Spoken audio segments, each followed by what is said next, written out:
নিজেদের সন্তানদের কিভাবে চরিত্রবান করে তুলবেন আসুন জেনে নেওয়া যাক।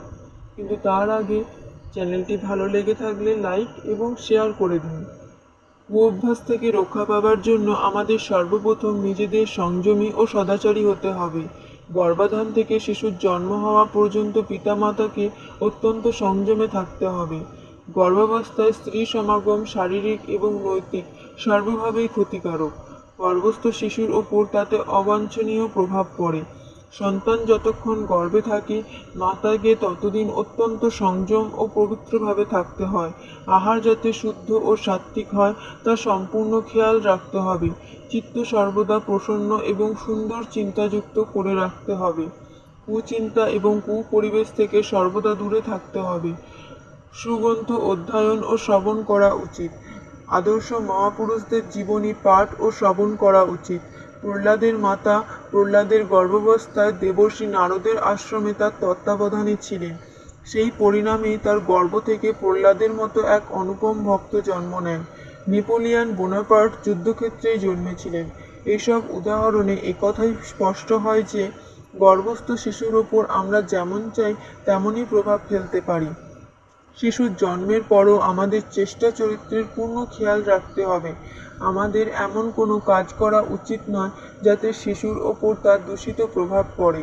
অত্যন্ত ছোট শিশুর সামনেও আমাদের কখনো কোনো প্রকার অশ্লীল ও নোংরা কাজ করা উচিত নয়। একথাও সম্পূর্ণভাবে খেয়াল রাখতে হবে যে আমাদের কোনো কাম প্রচেষ্টা যেন শিশুর জ্ঞাতসারে না হয়। নোংরা চিত্র বা সাহিত্য যেন কখনো বালকের হাতে না যায় সেই বিষয়ে পূর্ণ সতর্ক থাকা উচিত। তার সামনে এমন কোনো আলোচনাও করা উচিত নয় যাতে তার কামভাব জাগ্রত হয় বা কাম জিজ্ঞাসা উৎপন্ন হয়। খেলাধুলার সময়েও তার গুপ্ত অঙ্গ স্পর্শ করা উচিত নয়।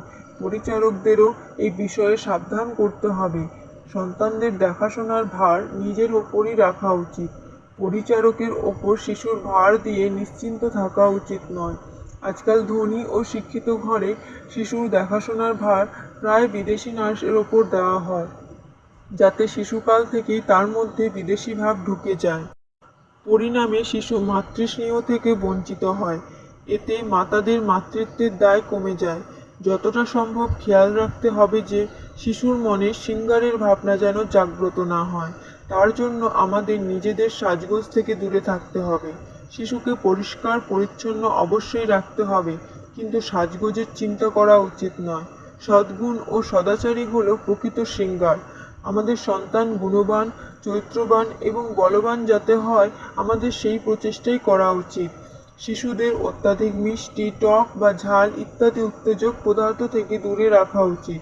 মাংসাহার শারীরিক এবং ধার্মিক সব দৃষ্টিতেই ক্ষতিকারক এবং অপ্রাকৃত।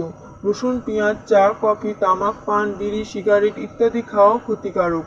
আমাদের সন্তানকে এর থেকে দূরে রাখার জন্য আমাদের এইসব ত্যাগ করাতে হবে।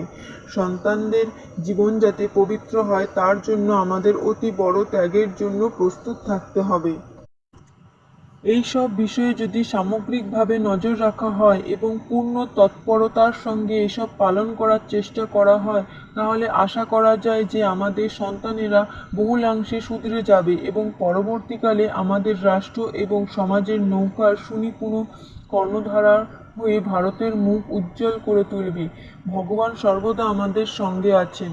তাকে সহায়ক মনে করে যদি এইভাবে চেষ্টা করা যায় তাহলে সাফল্য অবশ্যম্ভাবী। সুতরাং আমাদের সকলে মিলে এরূপ সংগঠিত প্রচেষ্টা করা অবশ্য কর্তব্য।